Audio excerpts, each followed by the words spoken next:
Nggih. Assalamualaikum warahmatullahi wabarakatuh. Waalaikumsalam warahmatullahi wabarakatuh. Alhamdulillah wa mushollian ala Rasulillah. La haula la quwata illa billah. Para pejuang wakaf yang senantiasa dirahmati Allah Subhanahu wa taala, alhamdulillah kita bisa hadir kembali dalam sharing digital fundraising yang ke-6. Semoga ini menjadi sebuah bagian sesuai dengan misi visi sharing digital fundraising ini untuk mengupdate dan mengupgrading pengetahuan dan keterampilan kita dalam rangka merealisasikan kemaslahatan wakaf melalui kegiatan fundraising secara khusus digital fundraising. Tapi perkenankan Al-Fakir untuk menyampaikan beberapa video berikut ini.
Hujannya kok berhenti.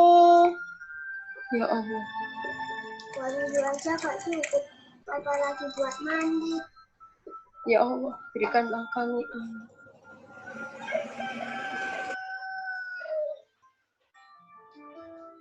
Dek, mandi dek, sekolah dek.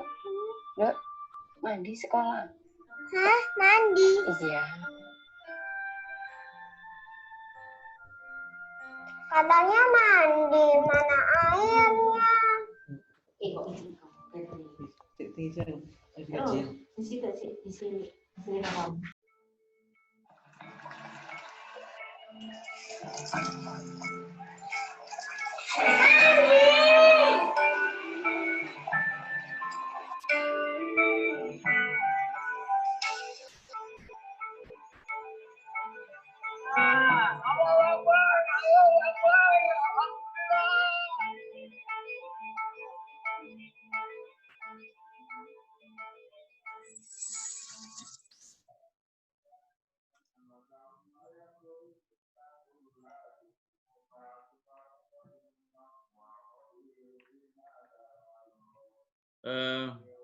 Para pejuang wakaf yang dirahmati Allah Subhanahu wa taala, tak kenal maka tak sayang. Saya akan mencoba untuk memperkenalkan narasumber kita yang luar biasa.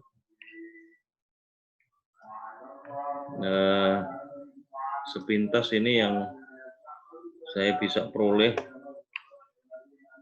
data beliau.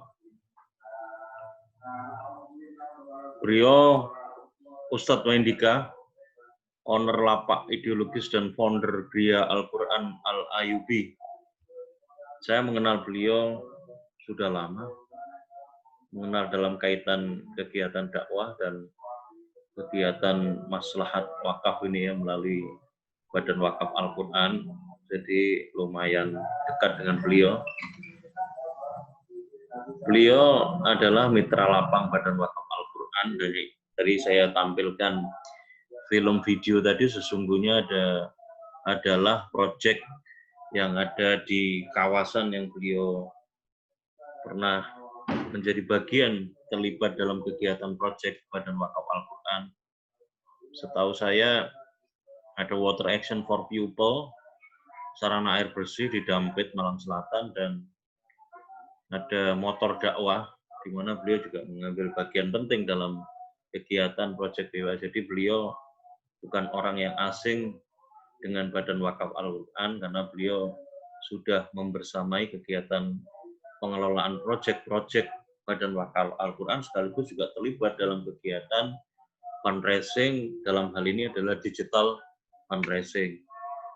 Selain terlibat sebagai mitra lapangan, mitra lapang Badan Wakaf Al-Quran, beliau juga secara khusus memiliki laman website begitu ya, atau blog namanya Al-Inqilabi, Suara Al-Inqilabi. Beliau yang memiliki sekaligus mendirikan. Kalau melihat laman Suara Inqilabi ini, kita mendapatkan satu gambaran bahwa beliau cukup konsen di dalam rangka untuk melakukan edukasi kepada umat. Jadi ada rubrik-rubrik yang ditampilkan di Suara Inqilabi ini, ada Isyaroh, ada berita, ada Sakofah, ada Muslimah remaja. Tentu juga sebagaimana yang teman-teman para pejuang wakaf yang lain yang melakukan hal yang sama. Ini adalah bagian dari kegiatan Pusat Waindika dalam kerangka melakukan edukasi kepada umat terkait dengan berbagai kegiatan-kegiatan kemaslahatan umat, baik melalui kanal zakat, infak, sedekah maupun wakaf. Beliau juga dalam catatan jejak digital beliau, kalau saya perhatikan, beliau juga pernah mengelola di salah satu crowdfunding kitabisa.com, salah satu proyek pembebasan lahan buat pembangunan Geria Al-Quran. Nah, tentu ini menjadi satu bagian yang menarik ke beliau memanfaatkan satu kanal crowdfunding kitabisa.com sebagaimana yang layaknya dilakukan oleh teman-teman yang lain ya, sebagai bagian dari kegiatan sharing kita yang menarik gitu untuk bisa saling berbagi informasi, pengetahuan, serta keterampilan dalam rangka untuk melakukan optimasi dalam kegiatan digital fundraising yang memiliki arti penting di dalam rangka untuk terus bisa melakukan edukasi dan akumulasi kegiatan wakaf yang diselenggarakan secara khusus oleh Badan Wakaf Al-Quran. Sebagaimana layaknya yang biasanya dilakukan oleh para pemain sosial media, para penggiat sosial media, beliau juga menjadikan Twitter sebagai salah satu kanal integrasi yang dikelola sebagai bagian penting untuk me-aware profil beliau dan kegiatan-kegiatan beliau yang menjadi semacam integrated communication system, sistem komunikasi yang terintegrasi yang memanfaatkan sosial media sebagai kanal untuk membangun edukasi kepada umat. Selain itu juga beliau menggunakan kanal Instagram. Ini adalah catatan influencer Instagram beliau dengan berbagai perform beliau Twitter. Bukan hanya Twitter dan Instagram, beliau juga menggunakan kanal Facebook sebagai kanal yang juga penting untuk membangun image kegiatan-kegiatan sekaligus profil beliau. Biasanya memang selain Facebook, Twitter, dan Instagram, maka sebagaimana yang kita tahu, biasanya akun YouTube itu juga menjadi satu bagian penting untuk mengkompilasi berbagai kegiatan-kegiatan di dalam rangka untuk bisa mengedukasi konsen beliau terhadap kegiatan-kegiatan yang keumatan yang didokumentasikan dalam bentuk audiovisual itu menjadi satu hal yang tersendiri yang memperkuat bangunan kekuatan edukasi yang beliau lakukan. Sebagaimana kita ketahui bahwa kanal komunikasi YouTube menjadi sebuah kanal yang memiliki arti strategis yang juga terbesar diminati oleh kelompok masyarakat pengguna kanal-kanal digital. Nah, ini juga catatan yang lain terkait dengan sosok beliau. Konsen beliau melalui Badan Wakaf Al-Quran itu juga direalisasikan diantaranya dengan merealisasikan Geria Al-Quran Al-Ayubi itu ya. Ini mohon nanti Ustadz Wendika bisa merevisi apa yang saya sampaikan kebenaran dan konfirmasinya, karena ini saya lacak dari jejak digital beliau. Nah, kalau kita coba gunakan Google Engine untuk nge-search beberapa image soal kegiatan beliau, maka kita dapati banyak kumpulan-kumpulan meme dalam bentuk picture yang beliau yang kita mendapatkan kompilasi kegiatan-kegiatan yang beliau sosialisasikan melalui meme-meme dalam bentuk picture ya. Artinya kita memperoleh gambaran dokumentasi kegiatan-kegiatan yang beliau lakukan. Nah, saya kira itu beberapa profil yang saya bisa peroleh dari narasumber kita pada kesempatan kali ini. Semoga sharing ini bisa merealisasikan kemaslahatan kita bersama. Semoga bisa ada sesuatu yang bisa kita peroleh agar kemaslahatan umat melalui pintu wakaf dalam kegiatan fundraising ini bisa kita realisasikan. Monggo seterusnya kita berikan kesempatan kepada Ustadz Wendika untuk memantik sharing kita, dan semoga teman-teman bisa memberikan respon balik sharing apa yang kira-kira penting untuk dibagikan di kegiatan kali ini. Dari saya, Allah a'lam bishawab. Wassalamualaikum warahmatullahi wabarakatuh.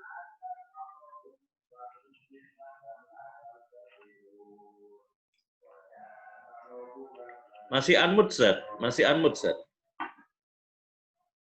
Di unmute, Zat? Oke. Ya. Bismillahirrahmanirrahim. Assalamualaikum warahmatullahi wabarakatuh. Waalaikumsalam warahmatullahi wabarakatuh. Innal hamdalillah nahmaduhu wa nasta'inu wa nastaghfiruh wa na'udzu billahi min shururi anfusina wa min sayyiati a'malina. May yahdihillahu fala mudilla lahu wa may yudlil fala hadiya lahu. Asyhadu an la ilaha illallah wahdahu la syarika lah wa asyhadu anna Muhammadan abduhu wa rasuluhu la nabiyya wa rasulullah. Alhamdulillah segala puji bagi Allah yang telah memberikan kita rahmat dan inayahnya, sehingga pada kesempatan pagi hari ini Allah memberikan kita rahmat dan inayahnya sehingga kita bisa dikumpulkan oleh Allah di Zoom meeting ini. Semoga agenda kita pagi hari ini mendapatkan rahmat dan ridho dari Allah Subhanahu wa taala. Amin ya rabbal alamin. Yang kedua, salawat salam kita curahkan kepada sungguh kita besar Muhammad sallallahu alaihi wasallam, serta sahabatnya, keluarganya, dan kaum muslimin yang seistiqomah telah menjalankan agama ini. Teman-teman rahimakumullah, ya. Alhamdulillah tadi sudah diberikan profil singkat saya oleh Ustaz Salam, Ustaz Slamet. Pada kesempatan pagi hari ini, yang saya mau sampaikan ini, insya Allah semua teman-teman ini adalah seorang fundraiser semua. Maka penting buat teman-teman untuk mengetahui apa sih yang menjadikan kita ini menjadi seorang fundraiser. Maka materi pagi hari ini yang saya mau adalah the power of fundraising. Jadi kekuatan daripada penggalangan dana. Sebelumnya tadi sudah sampaikan oleh Ustaz Salam. Jadi pertama saya Wendika Abu Jibril ya. Maksudnya panjang namanya sebenarnya, cuman saya singkat. Abu Jibrilnya itu karena putra saya pertama namanya Jibril, jadi Wendika Abu Jibril. Saya lahir di Malang ya, 28 Maret 91, jadi 29 tahun yang lalu. Alamat saya di sini di Mataram. Pendidikan saya di SMK ya. Sempat kuliah tapi nggak selesai ya karena terlalu fokus di sini. Aktivitas saya adalah pertama owner lapak ideologis. Jadi kalau ini memang aktivitas bisnis saya ada lapak ideologis. Ini jualan online, buku, terus macam-macam digital. Terus saya juga pembinaan untuk aktivis dakwah yang passion di kopi sama di peternakan. Ya, alhamdulillah saya selama ini lagi membangun jaringan untuk bisnis di peternakan sama di kopi. Yang adalah saya juga pengasuh di Gria Al-Quran Al-Yufi. Ini semacam rumah tafid. Ada 2, ada putra dan putri. Kalau yang putra di lereng Semeru, yang putri di Nampit, dan founder di Galaxy Charity dan fundraising di DM pada wakaf Al-Quran. Jadi selama ini saya juga melakukan banyak fundraising di beberapa lembaga gitu ya. Salah satunya di Badan Wakaf Al-Quran. Ya. Jadi kalau biasanya kalau ada teman-teman yang mau nitip untuk wakaf air bersih, Al-Quran, listrik, ya biasanya saya ngarahkannya ke Badan Wakaf Al-Quran. Gitu. Jadi untuk santri, biasanya saya ngarahnya ke Ikilabi dan ke Ikilabi. Gitu. Jadi intinya kita semua harus sinergi gitu ya. Sinergi. Saya juga fundraising di suatu lasnas di Indonesia gitu ya, yang konsen di anak-anak yatim. Saya juga fundraising di situ. Dan memang saya dulu juga pernah bagian dari lasnas itu ya. Jadi sampai sekarang saya juga masih berbaik dengan teman-teman di sana gitu. Terus juga di Badan Wakaf Al-Quran ini. Dan di BWA ini saya mulai dari nol ya, maksudnya nol itu ya dari relawan gitu ya, sampai jadi fundraising ya, sampai buka cabang di Malang gitu ya. Jadi berawal semua intinya saya di BWA ini sudah semacam apa ya, istilahnya itu sudah jadi DNA lah gitu. Kalau di tubuh itu sudah jadi DNA. Jadi ya nggak lepas ya. Jadi sampai di Malang itu ada beberapa donatur itu yang masih mengidentikan bahwa saya ini dari BWA gitu ya. Jadi di Malang gitu ya, itu ada sebagian donatur yang biasanya hubungi saya, yang itu dapat kontaknya ya kontak dari BWA gitu. Jadi saya mungkin karena sudah menjadi orang itu istilahnya ini ya, alam bawah sadarnya itu ya kalau saya ini ya bagian dari BWA gitu. Jadi buat teman-teman yang sekarang konsen di fundraising di BWA ya, maka perintah teman-teman sudah menjadi DNA teman-teman gitu, sehingga orang akan tahu bahwa oh Ustadz ini orang BWA kan gitu. Jadi seperti itu. Saya juga sama sampai sekarang tetap orang tahunya saya ya dari BWA gitu. Jadi gitu seperti ini. Ini nomor kontak saya, ya bisa kalau mau tanya jawab bisa japri ya, SMS gitu ya. Ada email, ada Instagram saya juga ada di @windika, dan ada web juga di Suara Ikilabi. Gitu. Jadi kalau Suara Ikilabi ini sebenarnya kanal berita. Ya, jadi saya juga mengelola penulis-penulis ya, dari seluruh Indonesia, gitu. Content writer group semua. Ada sekitar 200 penulis yang saya kelola. Itu yang mengelola web Suara Ikilabi. Ya, saya mulai materi kita pagi ini dari sini. Jadi kenapa sih kita harus menjadi seorang fundraiser gitu ya? Kenapa sih kita juga harus menjadi kita melakukan aktivitas fundraising itu? Karena kita lihat bahwa berapa banyak orang miskin di Indonesia. Gitu. Jadi kita bicaranya Indonesia. Ya, saya sangat setuju ya, dan sangat apresiasi tinggi dengan BWA ini karena konsen terhadap kondisi kaum muslimin di Indonesia. Gitu ya. Bila saya bicara dengan lembaga lain ibaratnya gitu kan, ada yang konsen dengan negara lain gitu ya. Tapi saya sangat apresiasi dengan BWA karena konsennya dengan kondisi masyarakat kaum muslim di Indonesia. Ya, kita lihat data statistik 2019 dari BPS itu 24,79 juta jiwa masyarakat Indonesia dalam kondisi miskin. Ini miskin fakirnya ya, fakir miskinnya gitu ya. Jadi masih tahap, masih ada lagi gitu ya. Ya. Jadi ini.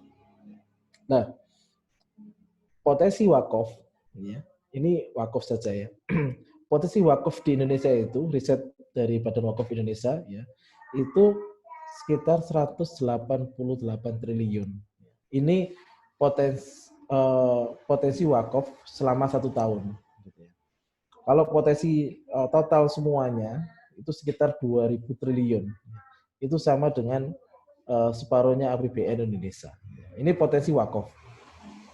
Belum potensi yang lain, zakat, infak, sedekah itu belum. Ini masih potensi wakaf.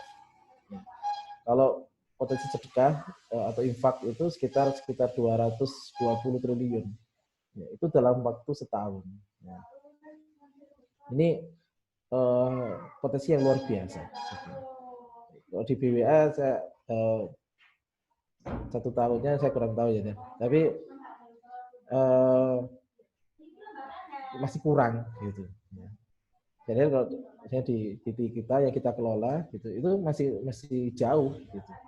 Padahal potensinya tinggi. Apalagi potensi dari lahan-lahan yang wakaf itu juga luar biasa. Ada sekitar 2.000 triliunan lah gitu ya. Total aset wakaf ya, itu setiap 2.000 triliunan. Itu yang belum tergarap. Nah, lanjut. Nah, apa sih fundraising itu? Ya. Jadi teman-teman yang sekarang bergerak di BWA atau kita sendiri, apa sih fundraising itu? Jadi fundraising adalah sebuah proses pengumpulan dana ya, dan dari sumber daya yang lain oleh sebuah lembaga, dan itu menciptakan sinergi program untuk pemberdayaan masyarakat yang dikelola secara amanah dan tanggung jawab. Ini adalah fundraising. Situ. Nah, lanjut. Nah, namanya fundraising ya, itu adalah sebuah nama prosesnya penggalang dananya.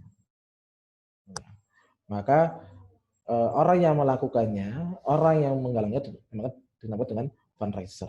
Ya. Ini ada Ustadz Heru Gunawan, ketua dari BWA. Nah, apa sih buat teman-teman ya? Apa sih bedanya antara fundraising dengan marketing? Karena sebenarnya sama tapi beda dikit lagi ya. Bisa kita tinjau pertama dari tujuannya. Fundraising adalah menggalang dana, kalau marketing adalah memuaskan pelanggan. Yang keduanya bentuk komunikasi. Kalau fundraising mengarahkan transaksi menyerahkan dana, tapi kalau marketing itu membentuk citra atau mengarahkan transaksi. Tekniknya itu kalau fundraising itu lebih banyak bersifat langsung, kalau marketing gabungan langsung dan tidak langsung. Kalau lingkungan penggunaannya ada populer di kalangan ASM, kalau marketing itu populer di kalangan bisnis. Jadi saya hampir mirip. Nah, misi utama kita menjadi seorang fundraising atau kita menjadi seorang fundraiser itu seperti apa? Pertama adalah misi utama kita adalah menyampaikan pengetahuan sifat seluas-luasnya. Caranya gimana? Ya kita membangun branding kita, gitu, membangun branding sendiri, membangun branding sebuah lembaga untuk orang tahu siswaf itu dari kita. Terus mengajak donatur atau calon donatur menunaikan siswafnya. Ini butuh proses ya. Butuh proses kita mengajak donatur ya. Makanya pentingnya kita membranding diri sendiri. Jadi kita harus tahu apa sih keunggulan kita harus tahu apa sih yang akan kita perbaiki. Terus yang selanjutnya adalah memastikan penyaluran sifat melalui lembaga. Ini pentingnya. Jadi kita mengajak donatur itu menyalurkan sifatnya itu kepada lembaga, bukan ke perorangan. Walaupun kita sebagai seorang fundraiser biasanya, saya nitip infaknya ke Ustadz A atau si A atau si B gitu ya. Tapi tetap kita mengedukasi kepada masyarakat bahwa sifat ini disalurkan kepada sebuah lembaga. Misal seperti pada wakaf Al-Quran ini. Sehingga misi program itu bisa terlaksana. Nah, selanjutnya,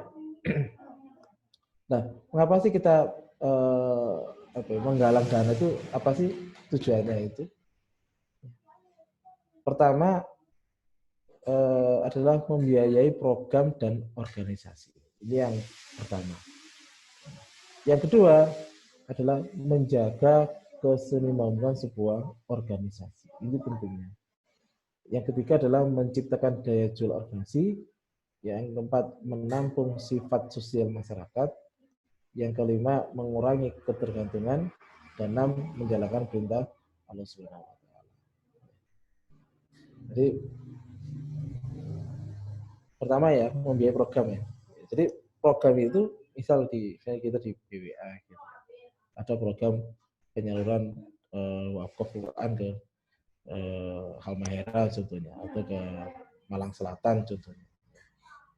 Ini pentingnya kita mengedukasi masyarakat untuk supaya masyarakat misalnya mendukung program, gitu. Ya, sehingga membiayai membiayai program kita gitu. Nah, terus juga organisasi.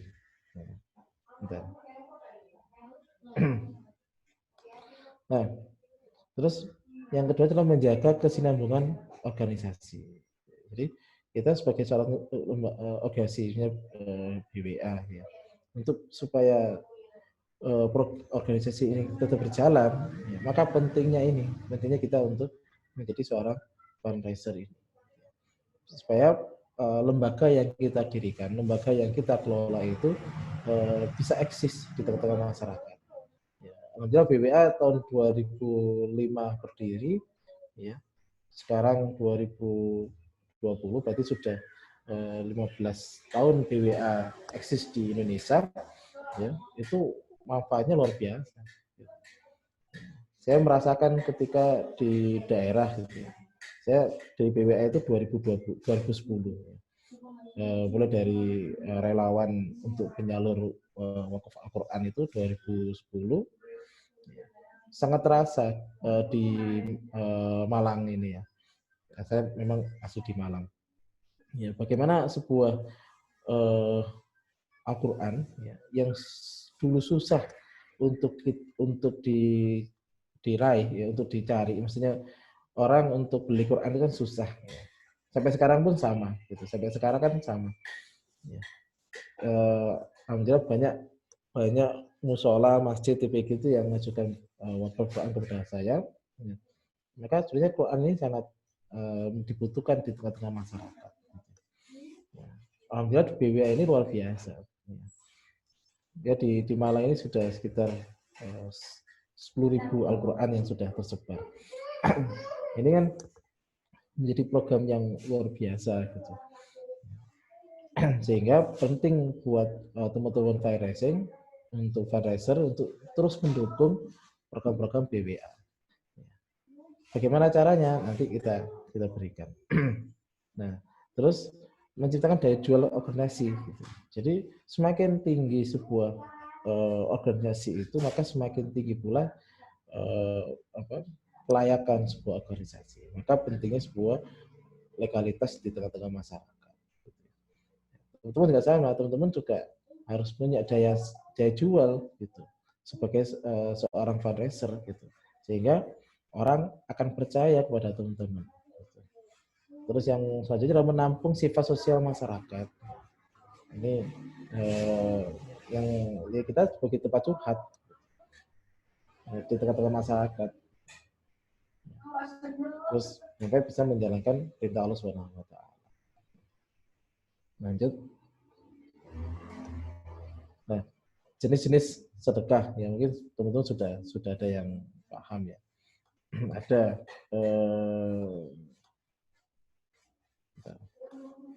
Ada zakat ya.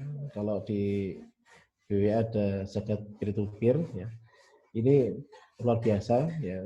Kenapa luar biasanya? Karena ada banyak orang yang terbantukan. Pertama ada misal dari zakat ini ada dana gorim gitu ya, dari orang untuk yang punya hutang gitu ya. Dari sini bisa diambil bagaimana orang yang sudah punya hutang ya, dan mereka tidak mampu, itu bisa diambil dari dana zakat ini gitu. Dan BWA alhamdulillah punya program ini gitu. Dan juga dari zakat ini juga banyak yang terbantukan buat para PAK yang mungkin kekurangan modal ya, sehingga dia butuh usaha gitu. Diambil dari dana ini. Ada infak gitu. Ada wakaf, ada dana sosial, ada CSR, dan ada bantuan hibah. Lanjut. Nah, tugas sebagai seorang fundraiser itu adalah yang pertama ini adalah tahu calon donaturnya. Gitu. Itu harus tahu calon donaturnya ini seperti apa. Kan ada dua. Yang pertama adalah individu, yang kedua adalah kelompok. Donatur adalah orang atau kelompok yang memiliki potensi untuk menyerahkan dana dan material kepada lembaga. Ini donatur. Nah, teman harus paham donaturnya teman-teman seperti apa. Mereka ini secara individu atau secara kelompok. Kelompok ini bisa secara bisnis, ya kelompok bisnis, ya, atau bisa sharing program. Misal ada dari lembaga lain, ya, karena dia tidak punya program, misal wakaf Al-Quran atau tidak punya program air bersih, maka itu bisa menjalin kerjasama. Kita bisa kolaborasi dengan antar lembaga. Ya. Terus secara individu ya kita harus juga paham. Ya, mereka ini siapa, gitu ya, dari mana, gitu ya, tinggal di mana, gitu ya. Kita harus paham juga. Lanjut. Nah, ini suaranya kurang keras, Dad. Suaranya. Oke. Udah, Dad. Ini sudah keras nih. Ada. Nah, teman juga harus paham profil donatur. Ya. Nah, teman-teman harus paham profil donatur. Yang pertama adalah karakternya. Ya. Jumlah donatur individu itu sangat besar. Ya. Kalau kelompok kan sedikit, individu sangat besar. Ya. Persaingannya longgar. Kalau individu itu longgar karena kita base-nya face to face, jadi kan agak longgar. Kita bisa ini. Kalau kelompok itu ketat. Ya, kita bersaing dengan ya mungkin ini bersaing kebaikannya. Ini fatahul khairat ya, bersaing kebaikan dengan lembaga-lembaga lain. Jadi kelompok itu pasti agak ketat gitu dan agak ribet. Maksudnya gitu. Nah, terus syarat donasinya itu lebih ringan, cenderung tidak mengikat. Ini kalau biasanya kalau individu ya, orang per orang gitu. Ini tentu harus paham juga. Kalau secara kelompok itu adalah berat, cenderung mengikat besar. Ya, cenderung mengikat ya, berat. Kalau kelompok memang biasanya banyak permintaan, banyak apa ya, sebenarnya SPI-nya banyak lah gitu kalau secara kelompok itu. Nah, kalau individu donasi per donor itu cenderung kecil. Gitu. Kalau besar itu jarang, ada tapi jarang. Ya, sejak gabung di sejak jadi fundraiser ini paling besar dari perorangan itu masih antara 50 sampai 100 gitu. Bisa 50 sampai 100 juta. Itu secara individu perorangan itu. Jadi bisa kecil. Kalau secara kelompok ini memang besar. Misal kalau di BWA itu menjadi kerjasama dengan Galena ekspedisi itu miliaran gitu. Kalau kita tahu gitu. Ya. Alur pengambilan keputusan kalau closingnya ya, secara individu itu memang pendek, sehingga teman-teman yang menjalin kerjasama dengan individu itu lebih cepat dapatnya, tapi ya kecil. Gitu. Tapi secara kelompok itu panjang, ada alurnya. Gitu. Ya. Memang butuh proses. Saya kalau di Malang, misal secara individu itu misal ada dengan secara kelompok ya, itu dengan bakso presiden, gitu ya. Itu prosesnya panjang. Saya ada salah satu donatur itu bakso presiden, itu kan bakso nasional gitu ya. Kalau teman-teman ke Malang kalau nggak ke bakso presiden ya berarti kepalanya kurangan gitu. Jadi beliau ini secara muslim ya yang punya, alhamdulillah selama ini kita menjadi donatur rutin beliau ini. Ya secara lembaga. Secara individu juga sama. Banyak lagi. Ya. Teman-teman makanya saya teman-teman juga paham terkait ini juga ya terkait dengan profil donatur. Lanjut. Nah, untuk mencapai ini ya, maka ada tekniknya. Ini tadi yang saya salam. Ada tekniknya secara individual ya. Pertama adalah canvassing. Ini biasanya kalau satu goal ya. Biasanya satu goal yang sering keliling-keliling ya. Canvassing. Jadi jalan ya. Terus direct mail. Ini kita hubungi satu-satu lewat email ya. Terus media campaign. Media campaign ini banyak ya, dari sosmed ya, dari web ya. Ini ada media campaign. Kalau saya lebih ke WhatsApp ke YouTube, ke Facebook gitu. Sama ke web, biasanya gitu ya. Dan itu butuh proses memang ya. Kita pakai media campaign ini nggak ujuk-ujuk langsung jadi. Itu butuh proses panjang. Kita untuk memberikan edukasi kepada masyarakat, kepada calon donatur bahwa kita seorang fundraiser atau fundraising itu kita butuh proses gitu. Saya memulai aktivitas menjadi seorang fundraiser itu sejak tahun 2014 gitu ya. 2014 ketika saya gabung dengan salah satu Lasnas yang konsen ke anak yatim, ya, saya gabung di sana sekitar setahun. Dan itu medianya kalau dulu biasanya dengan brosur, ya, dengan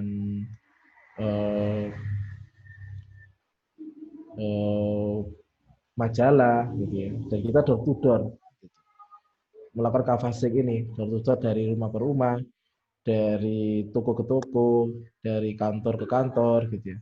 Dari misal ya kita isinya ya ke lembaga antar lembaga gitu. Jadi aktivitas itu ya kita jalani gitu. Ya. Sehingga untuk membangun brand sendiri, branding pribadi. Ini. Terus yang terakhir adalah special event. Ini seorang fundraising atau fundraiser itu itu pentingnya kita ikut dalam sebuah event penyaluran. Nah, ini penting. Gitu. Saya di BWA sejak 2010 sering ikut penyaluran Quran, gitu.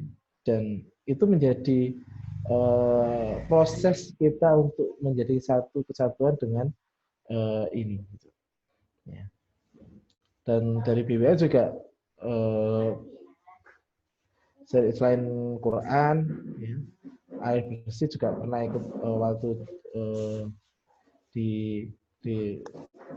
di Lombok, gitu ya. Jadi saya waktu itu diminta oleh BWA Pusat untuk jadi tim yang survei di Lombok. Kita juga ikut seperti itu. Ya. Maka saya harap teman-teman ya seorang menjadi fundraiser tidak hanya sekedar mendatangkan uang saja gitu, atau mendatangkan dana saja, tapi juga melakukan aktivitas event, gitu. Terutama ini di penyaluran. Ya. Ini secara teknik penggalang donasi, secara individu. Dan 3 prinsip fundraising. Ya, ini penting lagi. Pertama adalah kita harus mencintai kegiatan fundraising. Ini yang sering saya sampaikan bahwa fundraising itu menjadi sebuah DNA, gitu. Jadi menjadi sebuah satu kesatuan dalam tubuh kita, ya, bahwa kita menyatu, kegiatan ini menjadi satu penyatuan, gitu. Misalnya gitu. Kalau jadi saya bacakan ini bahwa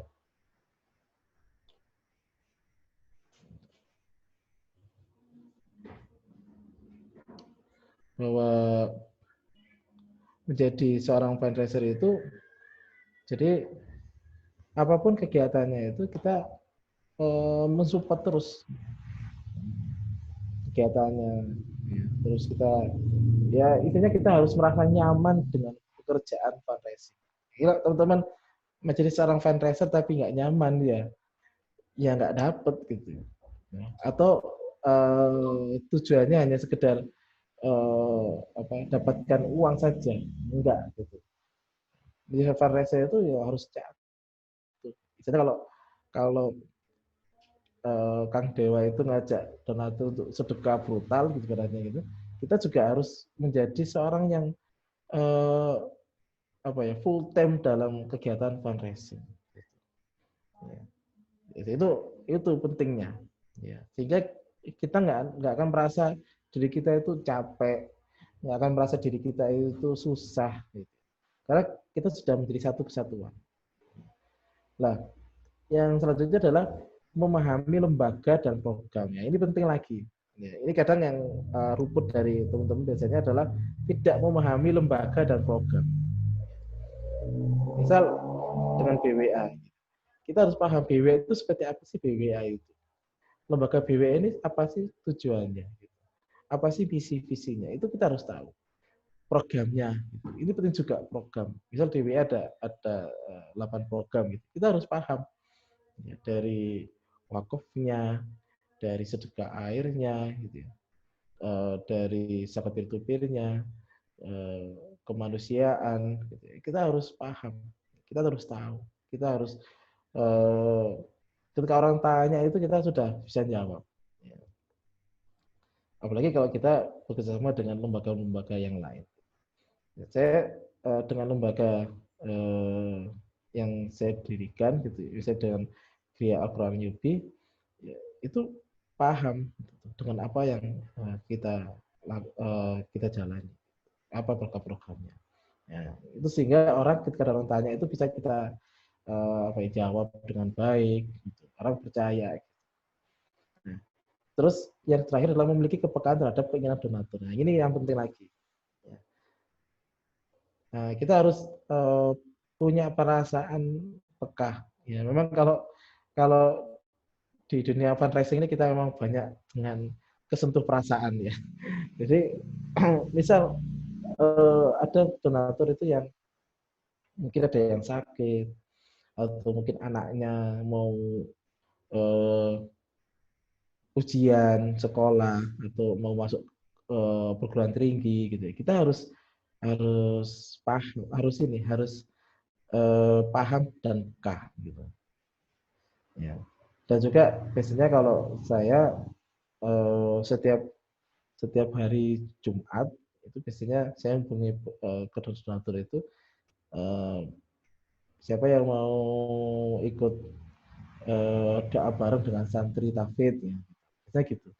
Ya, silakan kasih nama terus doanya apa gitu. Ya, jadi saya melakukan seperti itu. Dan itu rutin setiap hari Jumat. Gitu. Atau bisa kita teman setiap hari pagi dan sebagainya menyapa gitu.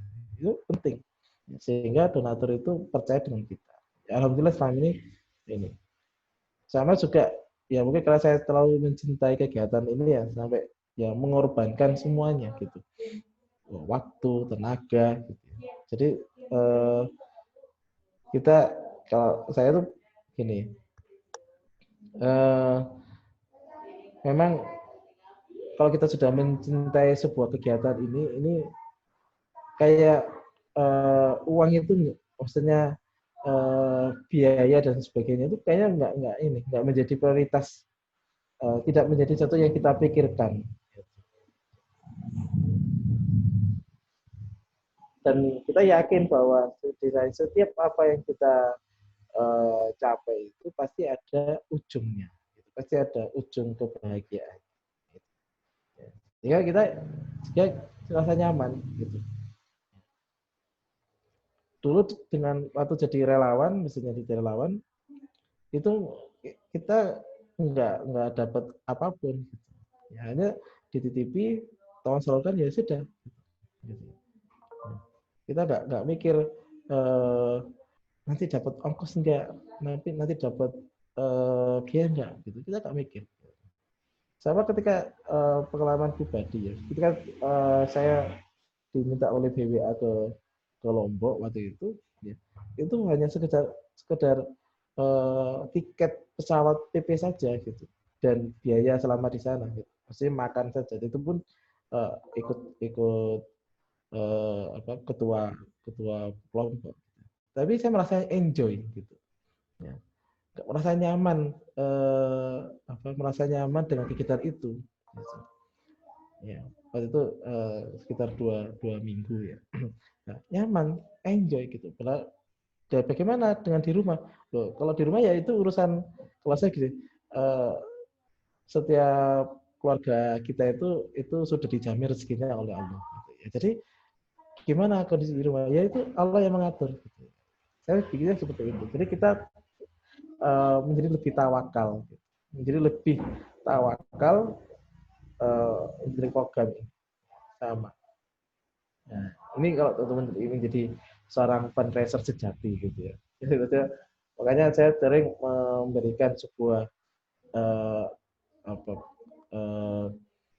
kalau apa sih kegiatanmu gitu. Saya sering mengatakan bahwa saya ini adalah seorang kurir langit gitu ya gitu. Jadi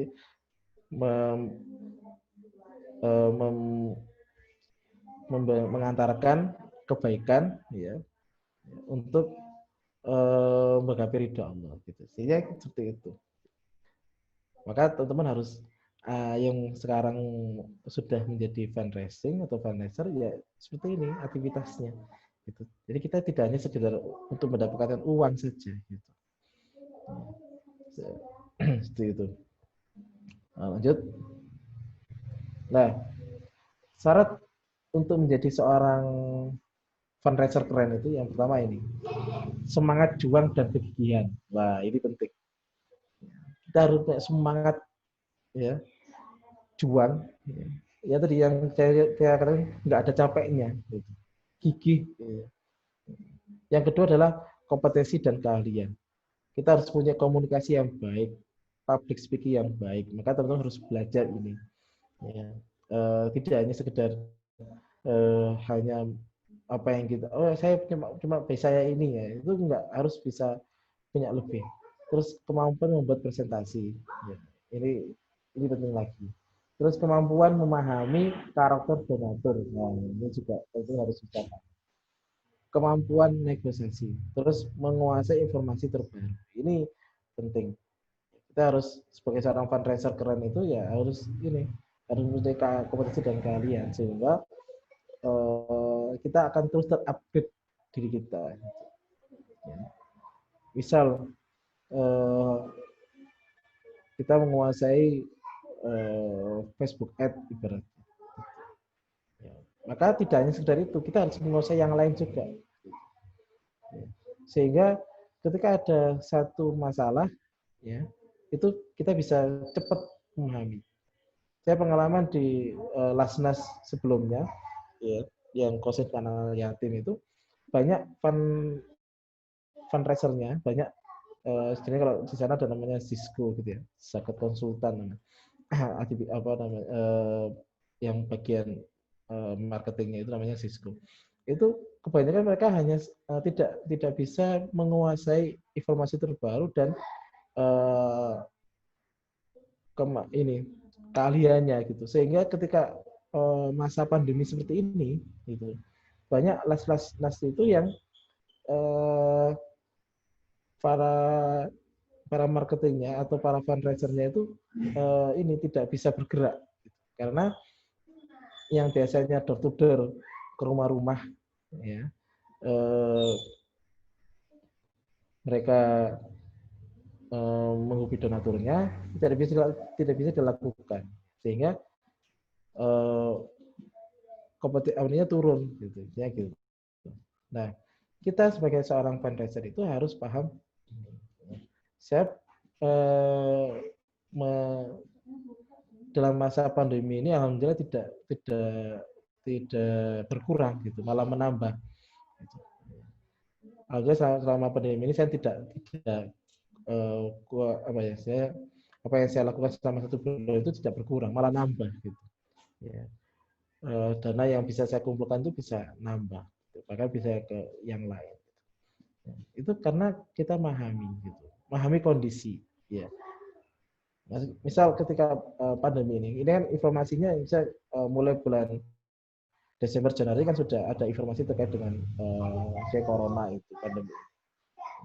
Ya pasti juga akan nyampe ke Indonesia gitu.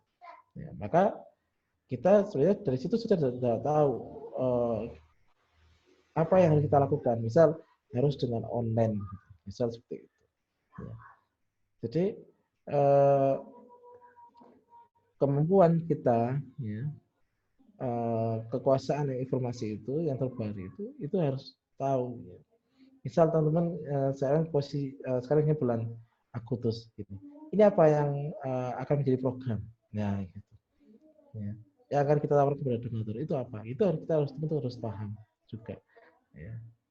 Terus yang kedua, yang terakhir adalah keluasan hati dan kecerdasan pikiran. Ini yang penting. Ya.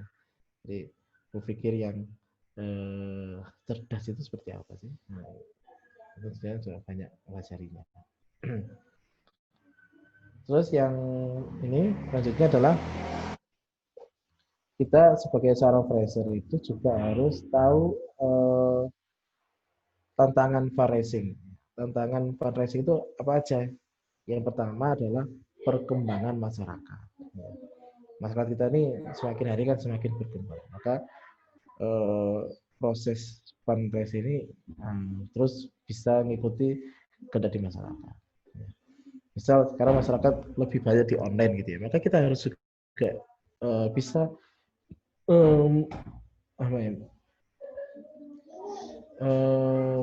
mewadahi apa yang masyarakat maui, ya, gitu. Saya ada salah satu kawan fundraiser gitu ya, itu donaturnya offline, ya, maksudnya door to door. Antara saya informasi beliau punya donatur rutin itu sekitar 400 orang rutin, 400 orang.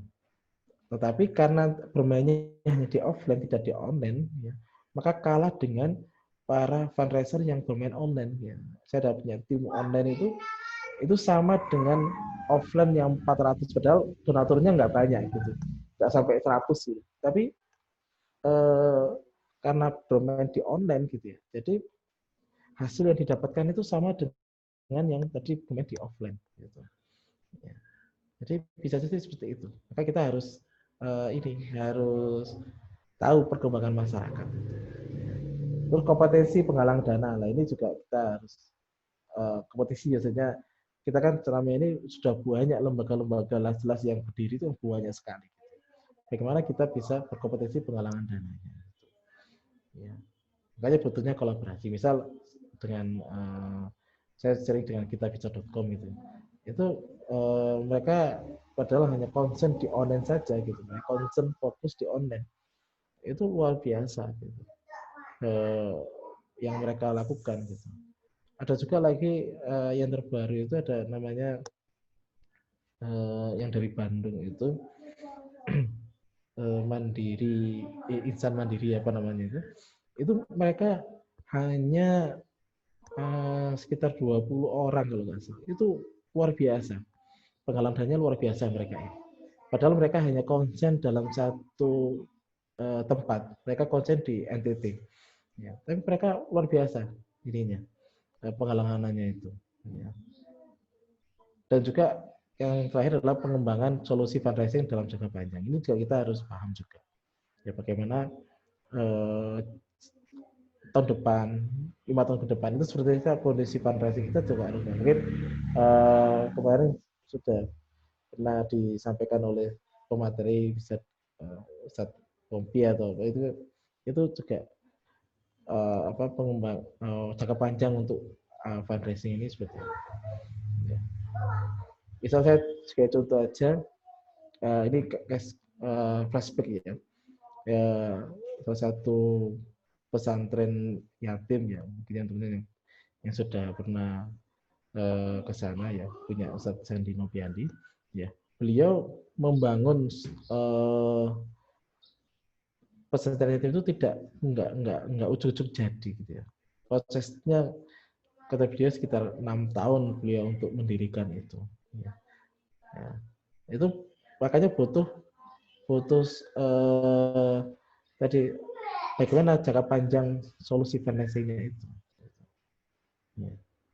Supaya programnya terjalankan ya harus paham. Terus yang selanjutnya adalah kita harus tahu juga ini Indonesia ini adalah negara paling dermawan di dunia ya ini ya. Jadi ini peluang buat teman-teman. Jadi tadi ada tantangannya, ini ada peluangnya. Indonesia ini adalah negara paling dermawan gitu. Ya. Apalagi kalau kita bisa memanfaatkan kondisi seperti ini. Di tengah pandemi ini aja orang itu masih suka infak gitu. Dan kalau di negara lain kan orang dalam pandemi ini kan berpikir diri sendiri gitu. Tapi di Indonesia ini unik gitu. Masa pandemi itu malah bisa berpikir ke orang lain. Nah, ini penting. Teman-teman harus sadar. Makanya saya tidak ada pengurangan, ya, tidak ada penurunan lah dalam aktivitas fundraising dalam masa ini tidak ada penurunan, malah bisa ada penambahan. Gitu. Karena apa? Karena kita harus pahami Indonesia ini negara paling dermawan gitu. Ya. Mereka Ustadz Sandi itu disampaikan ya, hanya sedekah rutin 10.000 aja itu bisa mendirikan sebuah pesantren. Ya, apalagi kalau kita bisa melakukan aktivitas yang sama. Dan yang terakhir adalah setiap perjuangan ya, pasti ada pasukannya. Dan pasukan yang berjuang wakaf ujung tombaknya adalah fundraiser. Ini terakhir ya. Jadi setiap perjuangan itu pasti ada pasukannya. Setiap lembaga yang kita bangun pasti itu ada pasukannya. Dan kita sebagai seorang pasukan itu, ya, pasukan yang memperjuangkan wakaf itu kita adalah ujung tombaknya. Kita sebagai seorang fundraiser adalah ujung tombak dari sebuah aktivitas yang kita jalani. Pada wakaf yang kita jalani. Itu mungkin yang bisa saya sampaikan dalam kajian pagi hari ini ya. Dan saya kakak kepada teman-teman, cintailah aktivitas itu. Ya. Insya Allah, ya, keberkahan itu akan Allah berikan kepada teman-teman semuanya. Ya. Saya yakin bahwa menjadi seorang volunteer tidak hanya sekedar tidak ada sekedar uang saja, tidak hanya sekedar saya pekerjaan di sini, tidak, tapi ini menjadi sebuah aktivitas yang harus saya jalani, aktivitas yang kita jalani. Ya. Kita akan berjuang di sana. Ya. Saya membangun ini, ya, saya memanfaatkan digital marketing. Ya. Saya tidak hanya mengandalkan WhatsApp saja, gitu. Ya. Tapi banyak cara-cara yang lain. Gitu. Dan kita, ya, sebagai seorang fundraiser itu juga harus memperbanyak kontak. Gitu. Saya di HP saya itu ada sekitar 5.000 kontak. Ya. Dan 50% adalah donatur. Gitu. Maka teman-teman juga harus ini minimal punya 1.000 donatur, 1.000 kontak dan semuanya donatur. Itu penting. Ya.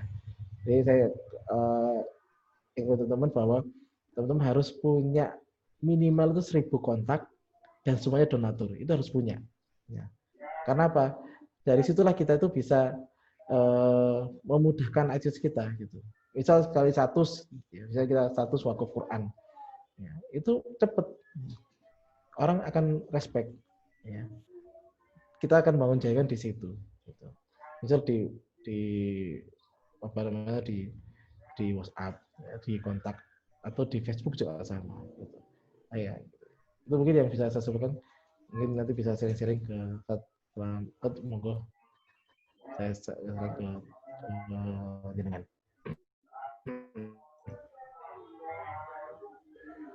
Ya, alhamdulillahirobbilalamin. Terima kasih kepada Ustadz Waindika yang sudah mempresentasikan secara luar biasa kepada kita. Catatan beliau yang terakhir, setiap perjuangannya pasti ada pasukannya.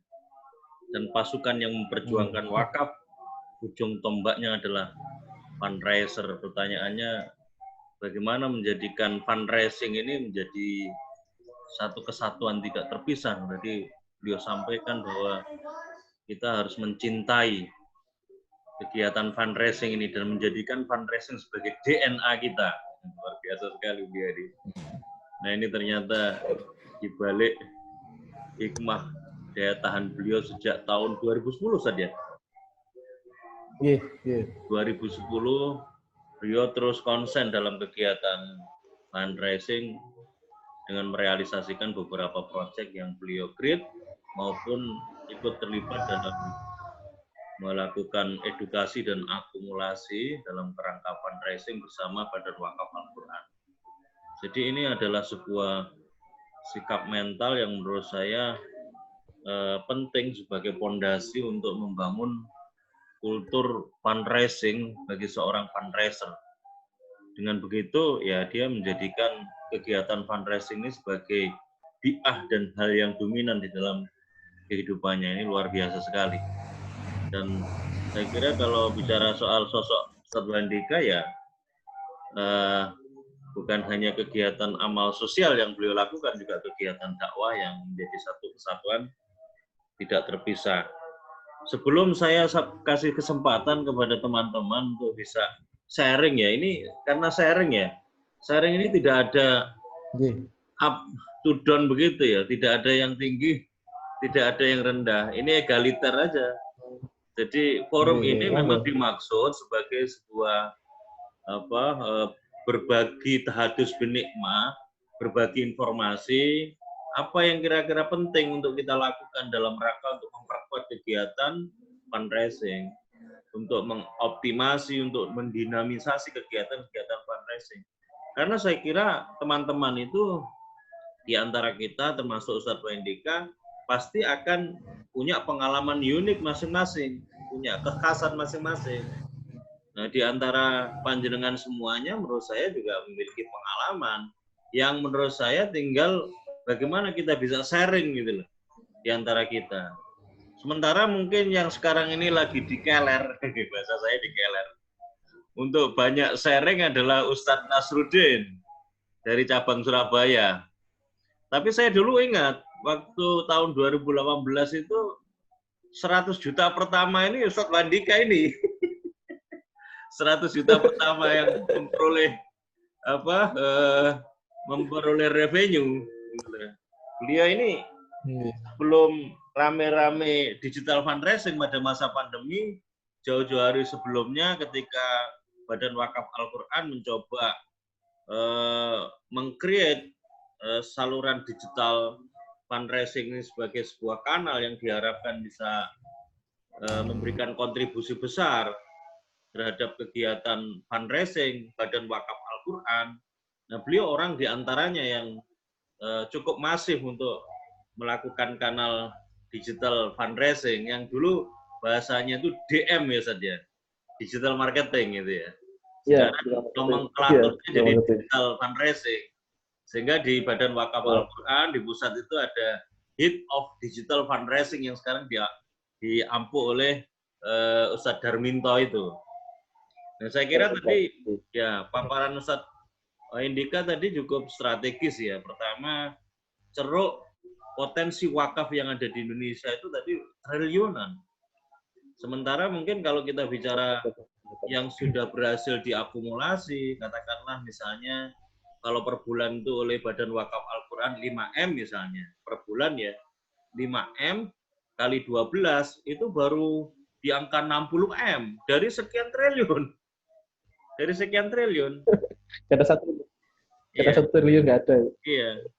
Saya dapat informasi juga dari BWI kalau nggak salah, Badan Wakaf Indonesia, yang menyampaikan bahwa potensi yang sekian triliun itu baru ratusan, kalau nggak salah 900M yang mampu diakumulasi itu. Lainnya masih menjadi ceruk potensial yang bisa dikelola. Tinggal bagaimana ini kita punya ketahanan dan kreativitas yang luar biasa. Nah, mungkin sebelum saya bisa berikan sharing kepada teman-teman yang lain, Ustadz Wandika bisa ceritakan enggak hal-hal yang yang unik gitu, atau yang dulu pernah mencapai puncak revenue itu di mana ceritanya supaya bisa dibagi di teman-teman ini. Berapa sih angka antum pada perjalanan selama ini yang paling besar itu yang bisa diperoleh, dan kira-kira seperti apa itu kiatnya?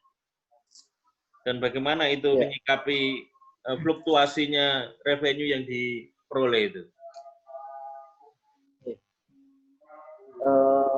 Jadi kalau saya kan sudah banyak sih program-program yang saya jalankan, dan alhamdulillah sukses semua.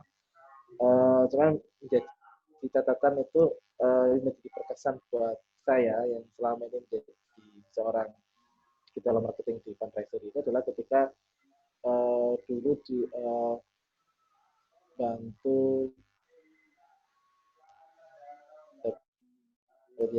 yang sakit itu di BWA itu. Iya. Nah, yang dari Makassar itu ya? 2000 dari Makassar itu 2018 gitu. Nah, itu jadi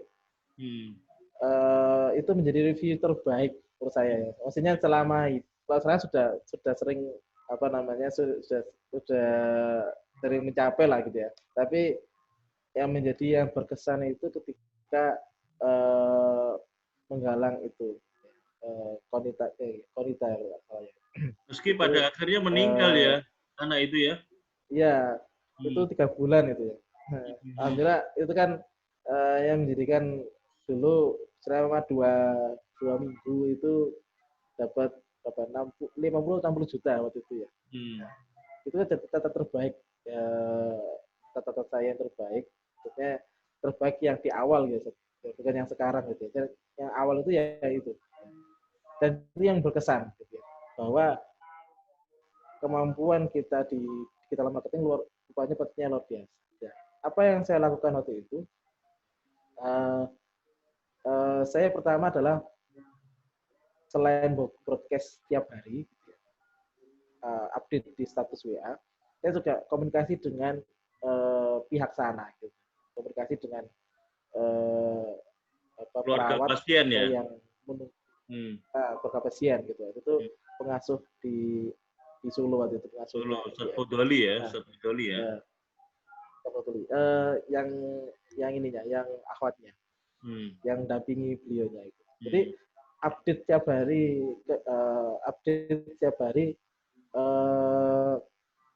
kondisi pasien. Nah, ini penting. Iya.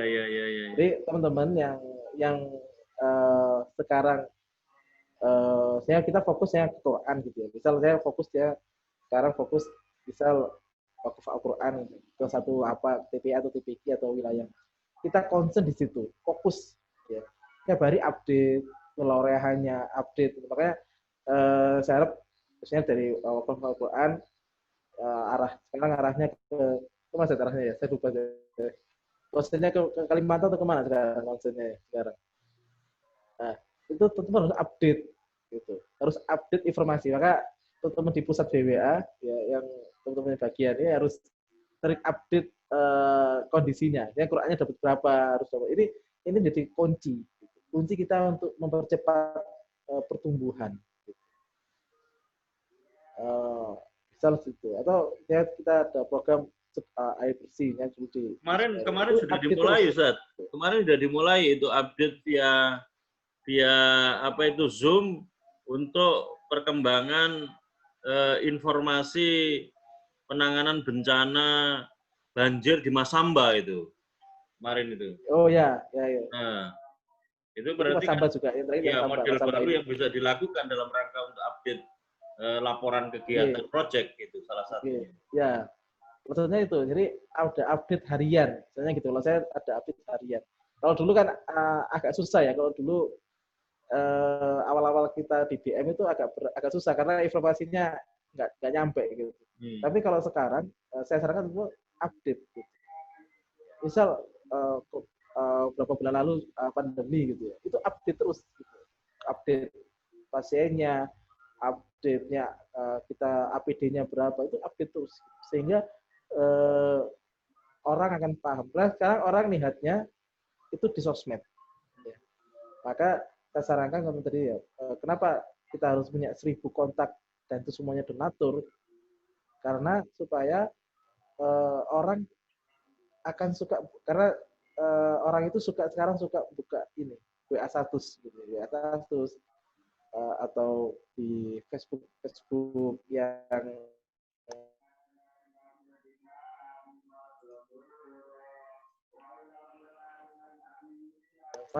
kan suka nongkrongin itu.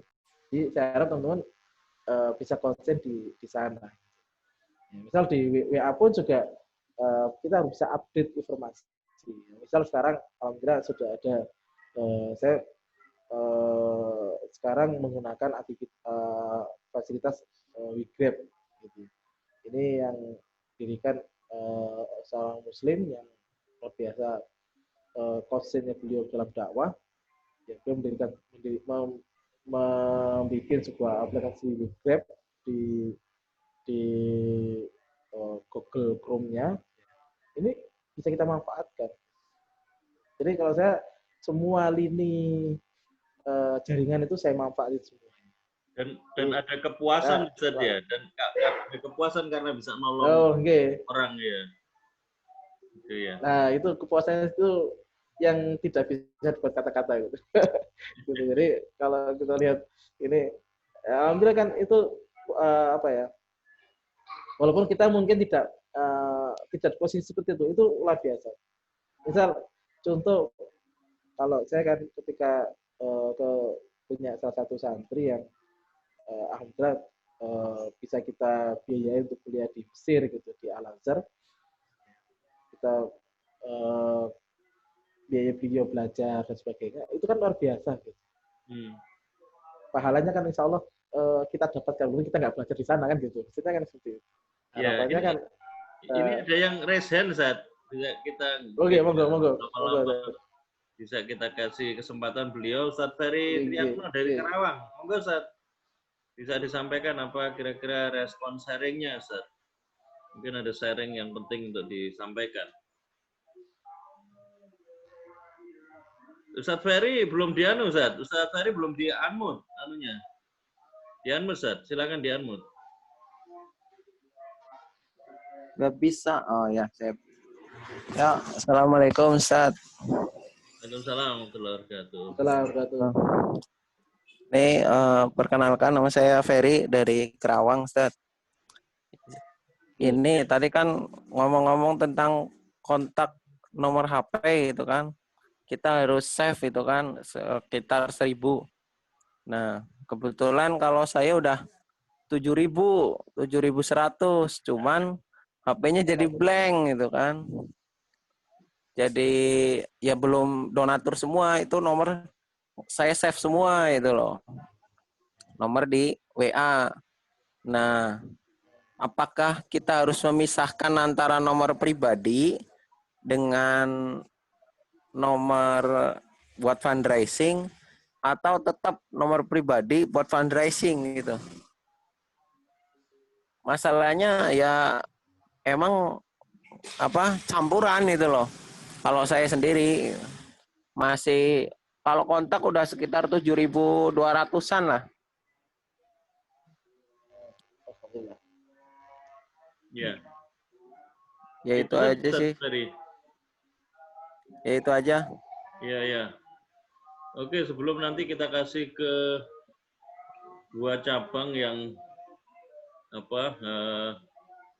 cabang yang sementara ini masuk ke 2 urutan teratas di papan perolehan revenue. Monggo bisa direspon direspon balik dari Mas Ferry Priyatno Kerawang saat Andika. Iya. Langsung saja ya. Iya. Ya. Jadi alhamdulillah sudah sudah punya 7.200 kontak. Itu kalau menurut saya kalau saya tidak dipisahkan gitu. Jadi tetap nomor kita itu tetap. Yang penting kita mungkin perlu upgrade HP-nya saja gitu. Jadi HP-nya perlu di-upgrade. Jadi kalau kotanya banyak ya, minimal kalau 7.000 itu paling enggak yang RAM-nya 4 lah gitu. Minimal RAM-nya RAM 4 GB gitu. Minimal itu ya. Itu kalau yang HP yang kita punya data kontak sekitar 7.200 tadi. Kenapa? Karena kita sudah membranding diri. Jadi kalau makanya kita harus ini ya, ada branding lembaga, ada branding personal. Itu kita harus paham juga. Ya, kalau kita membranding lembaga, maka walaupun ganti orang, nomornya tetap satu, gitu kan? Itu namanya branding lembaga, gitu. Tapi kalau kita branding personal, ya maka kita harus konsisten satu nomor saja. Gitu. Saya selama ini ya konsisten dengan satu nomor kontak saya, gitu. Biar orang tidak mencari-cari yang lain. Walaupun saya juga punya nomor kontak yang lain, tapi khusus bidang yang lain. Gitu. Kita punya kontak nomor yang lain itu khusus ke bidang ke tahfidz gitu. Khusus gitu aja. Gitu. Jadi kalau kita sudah membangun branding bahwa kita menjadi seorang fundraiser, maka kita cukup satu kontak saja. Biar orang tidak bingung. Penting lagi juga teman-teman ini kunci juga. Tentu harus yang punya lokasi di masing-masing punya Google ini ya, Google Map-nya itu. Google Map itu teman-teman tampilkan nomor kontak teman-teman di situ. Ya, insya Allah nanti banyak orang yang akan mencari teman-teman. Saya bikin badan fakul Al-Quran di Malang pakai nomor kontak saya ya. Alhamdulillah selama ini walaupun kantornya pindah-pindah, tapi kan nomor kontaknya tetap sama. Jadi saya harap ya tadi Mas Ferry dipertahankan itunya, proposal ditambah, gitu bisa nambah puluhan ribu kontak, tapi mungkin HP-nya yang perlu di-upgrade, itu saja. Siap. Dan mungkin juga mempermatangkan jaringan. Itu saja. Iya. Siap. Ya, terima kasih Ustaz Indika. Ini ternyata ada Ustaz Yatno. Monggo Ustaz Yatno. Dikasih arahan Ustaz. Gimana ini sharing digital fundraising ini? Ya, assalamualaikum. Waalaikumsalam. Jalan ini beliau. lagi Lagi nyetir. ini lagi keluar kota ini, lagi di Tegal. Oh, Masya Allah. Masya Allah, Hati-hati, Ustaz. luar biasa. Semoga Ini, lancar Bang. katanya. Ya udah lanjut aja, lanjut. Oke, kita lanjut ya. Oke. Oke, yang Oke. berikutnya ke Ustadz Martin. Ustadz Martin sebagai cabang yang berada di dua papan atas. Barangkali mungkin ada beberapa hal yang menarik untuk di-sharingkan karena saya lihat jejak digitalnya itu hampir sama seperti dengan Ustadz Wendika, cuman branding profilnya yang saya belum kelihatan jejak digitalnya secara masif. Kalau laman, beliau juga punya laman visimuslim.or.id, tapi peruntukannya lebih banyak untuk kepentingan dakwah kelihatannya. Monggo, Ustadz Martin. Satu pegawai itu, satu admin itu, si Muslim. Iya. Silakan, Ustadz Martin. Adminnya Tidak ada, Ustaz. Ustaz Wendika sudah jos. Tuh. Mantap. Iya, gimana? Catatan antum gimana ini? Nggak ada catatan, Ustaz. Harus bertahan terus, harus bisa grade, jadikan DNA katanya Ustadz Wendika. Fundraising harus jadikan DNA. Oke, makasih Ustadz Martin. Ustadz Musafa, gimana Ustadz Musafa sebagai cabang Surabaya yang telah menangkar Akhi Nasruddin. Barangkali mungkin ada catatan penting untuk di-sharekan di sharing kita ini. Silakan Ustadz Musafa sambil melihat multaqo. Ustadz Musafa? Ya, Ustaz. Ya, gimana? Kapan? Ya, terlambatnya tadi ada biasa menjelang 17-an ada kerja bakti. Iya. Gimana?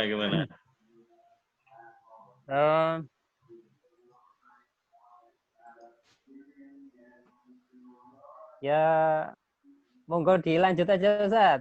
Untuk sharingnya. Lanjut aja. itu ada Ustadz Agus itu. Iya, Ustadz Agus Bogor itu. Ustadz Agus Bogor. Silakan Ustadz Agus. Para Satu Ustadz lokasi Agus. dulu ini. Satu lokasi nih, Ustadz. Ini Sama-sama satu daerah sama. Ayo Ustadz Agus, silakan. Direspon. Oh, ternyata beliau ini terus ngumpul terus sama tim ini.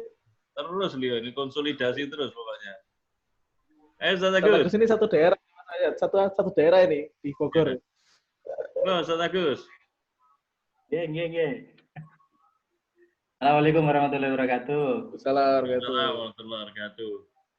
Jadi kalau dengar Wi Andika gitu, itu banyak sekali kenangannya kita. Masya Allah. Oh, iya. Gitu ya.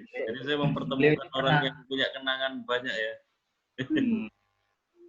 Pernah di Bogor, di Cibinong, ya, tahu kita bagaimana kiprah beliau sampai saat ini gitu. Karena walaupun sudah nggak lagi di Cibinong, beliau itu nggak lepas SMS setiap hari jam 2 malam.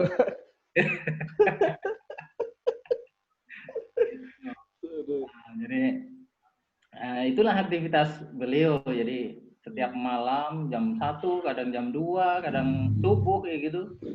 SMS terus ke para wakif-wakifnya itu. Itu dengan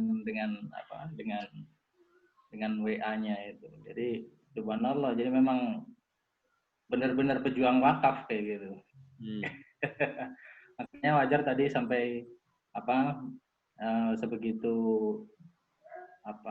pemaparannya ya. Jadi kalau secara pribadi salut dengan beliau saya. Itu aja barangkali, hanya sekedar ini aja sebagai Jazakallah Ustaz Agus. Jadi kelihatannya sama Indika ini bukan memaparkan sesuatu yang hanya berupa konsep ya, tapi beliau menceritakan dan merefleksikan kembali apa yang beliau jalani, dan ini yang sebetulnya spirit yang kita bisa petik dari karakter hidup beliau ya, menjadikan kegiatan sosial khususnya wakaf ini sebagai sesuatu yang tidak terpisah dalam kehidupan kita. Nah, ini beberapa hal yang menurut saya penting untuk kita senantiasa tumbuhkan sebagai hal yang dasar ya, yang dasar sekali. Nah, lagi-lagi persoalannya ya persoalan prinsip membangun karakter building ini ya, karakter building sebagai sesuatu yang tidak terpisah dalam kehidupan kita. Kalau soal pengetahuan, soal skill itu bisa di-upgrading ya, melalui kanal berbagai saluran informasi, apalagi dengan era digital ini, era online ini kan luar biasa sekali informasi yang kita peroleh ya, luar biasa.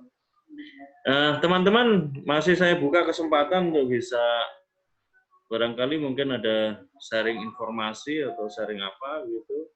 Silakan mungkin langsung aja di unmute video audionya untuk bisa sharing.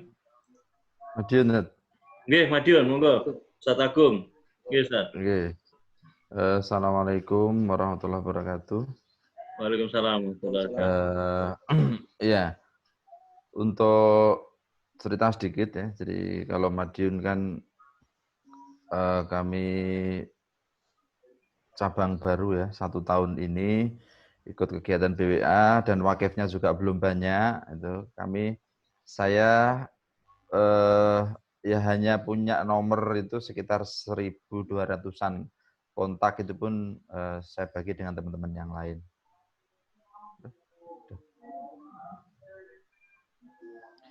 Kemudian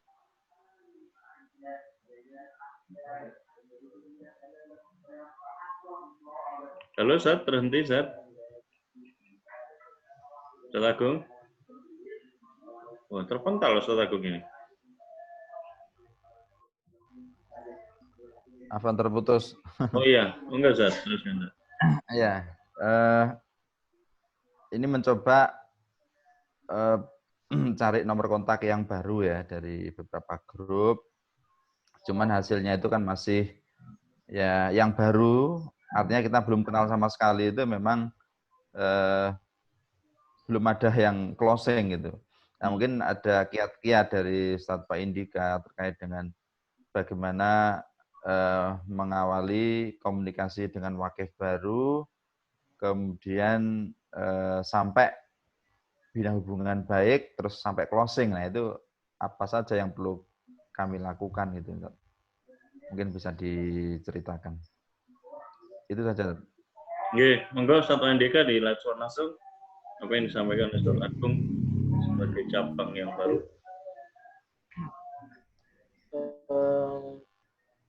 Ini ya, apa namanya, memanfaatkan kontak yang sudah ada gitu ya. Iya, Ustadz Agung ya.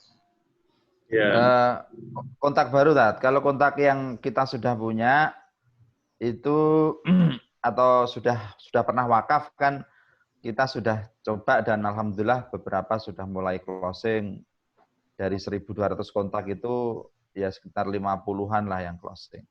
Apa yang berwakaf ulang gitu.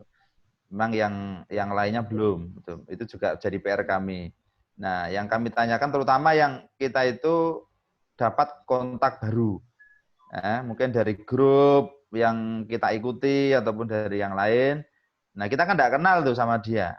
Nah, bagaimana cara kita menjalin kedekatan sampai dia percaya kepada kita, kemudian bisa berdonasi lewat kita itu. Ya, kalau yang kami lakukan itu untuk pertama untuk mencari kontak baru ya, itu biasanya kita dengan lewat grup WA. Karena kalau saya konsul di WA saja, konsul di WA. Jadi dari situ biasanya saya bilang ke teman-teman, mereka punya 100 kontak, punya 100 grup, punya 100 grup dalam WA, aplikasi WA-nya. Itu syarat untuk kita dapat kontak baru di WA. Nah, kalau misal kita di IG, ya, itu paling nggak kita harus punya 10.000 follower di IG. Karena di situ nanti kita bisa menjaring kontak dari status di IG. Karena kalau saya punya 10.000 follower itu bisa di statusnya itu bisa diarahkan ke WA gitu. Jadi terus bagaimana komunikasinya? Maka saya harus bedakan. Ada yang untuk misal ini ibu-ibu, misal gitu. Saya pakai bahasa yang lebih ke ibu-ibu, gitu ya. Misal ke bapak-bapak, saya juga pakai bahasa yang lebih ke bapak-bapak.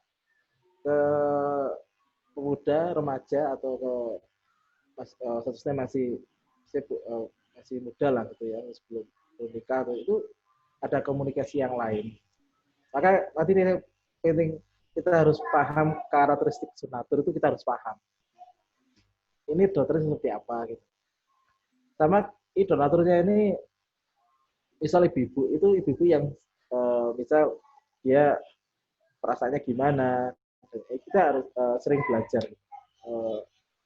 Jadi itu. Maka kadang saya komunikasinya tidak searah gitu. Maksudnya ya kalau dengan dokter ini saya ini terus saat ini sama gitu, tapi berbeda-beda komunikasinya sehingga bisa langsung closing. Ini kan gitu. Dan closingnya yang banyak. Nah, jadi ada contoh, Zat? Contoh bahasa komunikasinya, Zat? Misal kalau komunikasi ke bapak-bapak gitu ya, atau ke ikhwan gitu. Itu langsung aja, to the point aja. Ya gitu saya. Nah, langsung tudung gitu. Ya gitu. Nah, tapi kalau ke ibu-ibu atau ke nisa itu perlu gambaran. Perlu gambaran ini loh yang sebenarnya yang kita harapkan, kita tampilkan gitu. Dan penting juga semacam videonya gitu. Biasanya kalau ibu-ibu itu, contoh ibu-ibu itu lebih detail gitu. Saya harus programnya apa, lokasinya di mana, dan macam-macam gitu. Tapi kalau laki-laki biasanya langsung programnya wakaf, dia langsung infak biasanya gitu, langsung wakaf biasanya gitu. Tapi kalau ibu perlu detail, dan kita harus paham. Gitu. Makanya saya penting kata Nur harus memahami antara lembaga dan program itu sebenarnya ya. Kita mau programnya wakaf Quran di Malang Selatan, gitu. Kita harus paham Malang Selatan seperti apa. Jarak dari Surabaya ke Malang itu berapa? Perjalanannya butuh waktu berapa? Terus kondisi masyarakatnya seperti apa? Itu harus paham semua. Nah, saya di BWA sekarang lagi saya program wakafnya Qurannya ke arah mana? Saya ke Kalimantan atau ke Sumatera. Itu kita harus paham daerahnya mana, kondisi lingkungan seperti apa. Itu kita harus paham sendiri.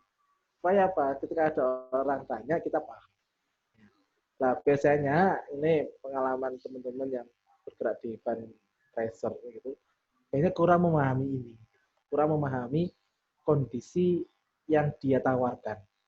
Nah, tapi kalau kita paham, orang akan respect, orang akan orang akan kayaknya percaya dengan kita. Itu kan membangun branding personal kita, bahwa kita di sini tidak hanya sekedar mencari dana saja gitu, tapi kita juga bagaimana kita paham bagaimana penyalurannya dan sebagainya. Maka saya teman-teman juga fundraiser itu tidak hanya sekedar cari uang saja gitu, tapi juga aktivitas-aktivitas di lapangan itu harus dilakukan. Kalau di Madiun gitu contoh. Nah, Madiun ini apa yang harus digarap di Madiun ini? Tidak hanya sekedar mengandalkan program dari pusat, tapi tentu Madiun juga harus punya program-program lain yang itu nanti ditawarkan ke pusat untuk bisa terrealisasi di Madiun. Nah, itu untuk branding. Dulu program Malang itu karena ada cabang Malang gitu. Dengan adanya cabang Malang itu kita bikin program di Malang. Nah, gitu loh. Jadi kita ajukan ke pusat jalur di ACC gitu. Itu kan menjadi nilai gitu. Maka Madiun juga harus punya program ya, yang itu diajukan ke pusat dan pusat menyetujuinya. Nah, supaya di Madiun misal wakaf motor dakwah. Saya yakin teman-teman Madiun juga ada yang di akhirnya di pelosok juga ada. Itu dibantu lagi. Nah, begitu yang bisa saya sampaikan. Ya, memang kalau saya lihat selain daerah terasing terpencil itu yang di situ tidak ada keberadaan cabangnya, itu masih menjadi titik tekan dari proyek Badan Wakaf Al-Quran. Seyogianya memang untuk memperkuat image cabang serta lebih mendekatkan keberadaan cabang dan dalam hal penguasaan kondisi proyek yang berada di daerah terdekat dengan cabang, itu memang ada usulan dari cabang. Ya, usulan dari cabang proyek. Seperti misalnya Abah Narko, Mbak Yai Narko itu ada Wakaf Al-Quran pembinaan Gunung Slamet kalau nggak salah. Gunung Kidul, terus Water Action for People itu daerah Jawa Tengah, termasuk di Tegal itu juga ada. Nah itu kemarin yang sebetulnya saya juga butuh informasi dari bawah terkait dengan usulan-usulan program apa yang nanti diusulkan oleh teman-teman dan akan kita sampaikan kepada pusat supaya menjadi program usulan yang direkomendasi sebagai bagian dari proyek yang akan di fundraising-kan begitu, Ustaz. Itu betul, menurut saya penting itu.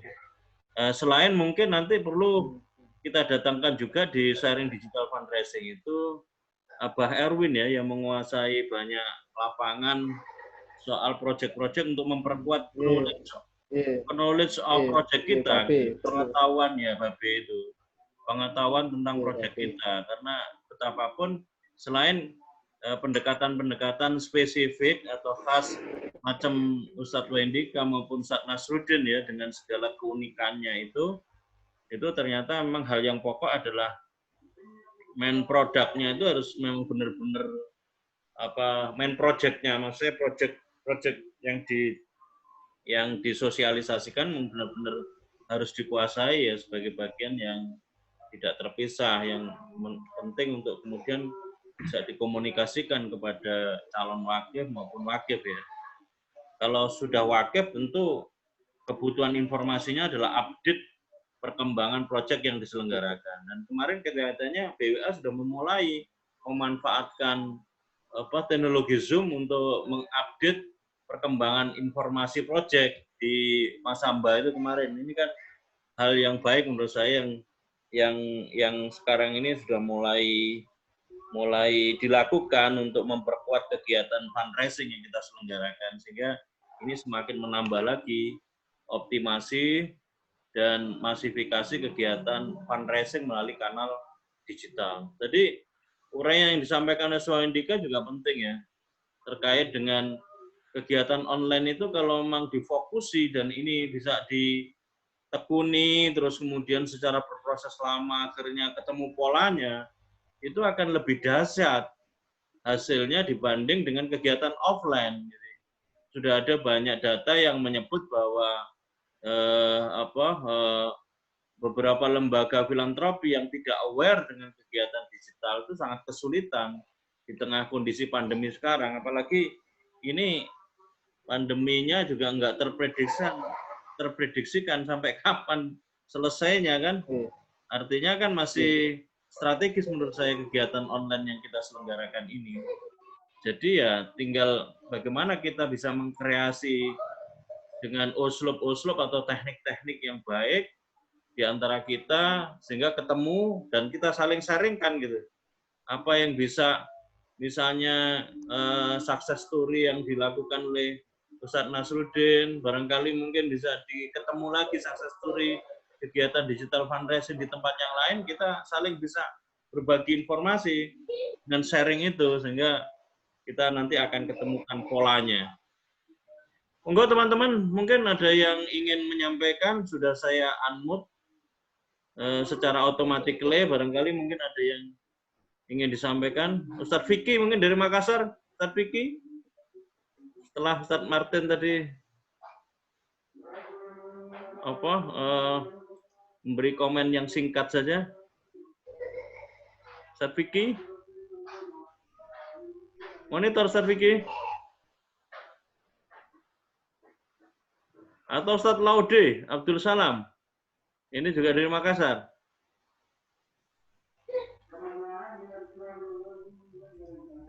Konfirmasi dikit, Ustaz. Oh iya, silakan. Ya, jadi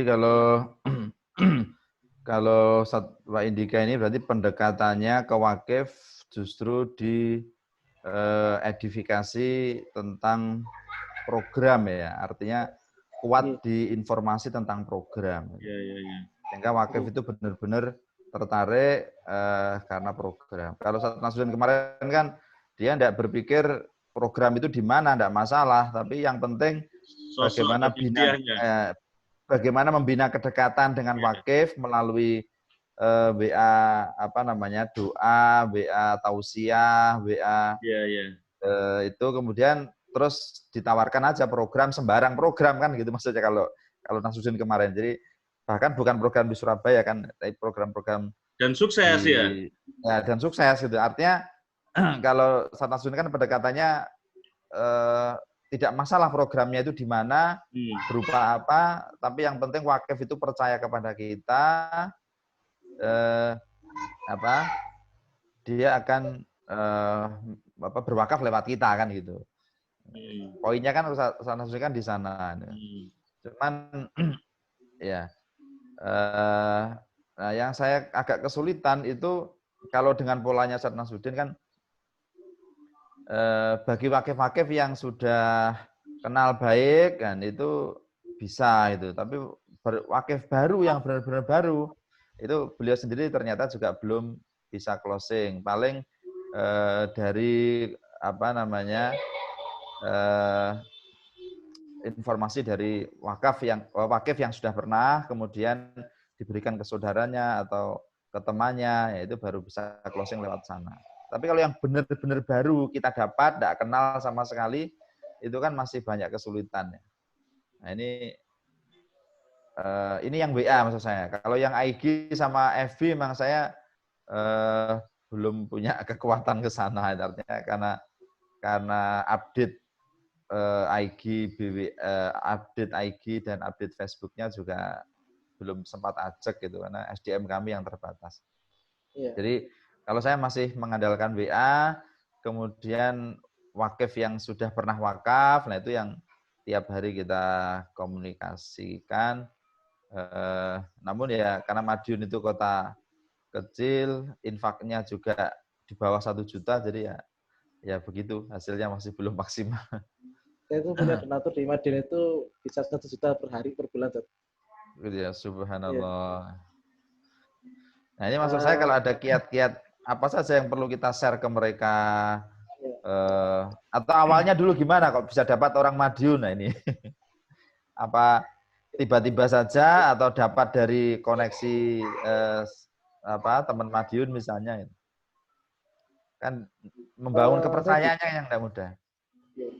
Jadi intinya bahwa untuk orang yang tadi Nasruddin itu kan orang yang lama yang sudah mengerti, ya memang biasanya kita podcast doa, kita podcast tausiah. Saya juga akan itu juga sama.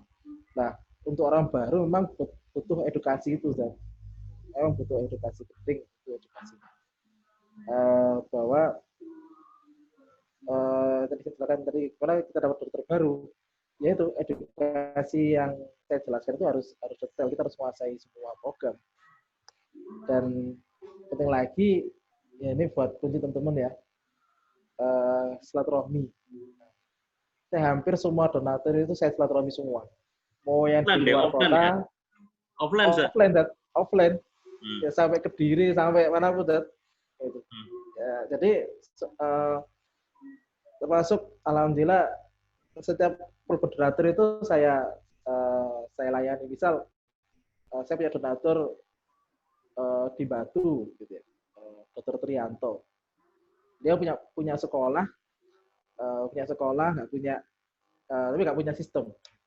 Nah, bagaimana kita nawarkan? Ya kita tanya beliau yang sekarang bangun pondok pesantren Ar-Razi yang dikelola oleh Ustaz Hamzah itu berawal dari kita memberikan edukasi kepada sebuah donatur.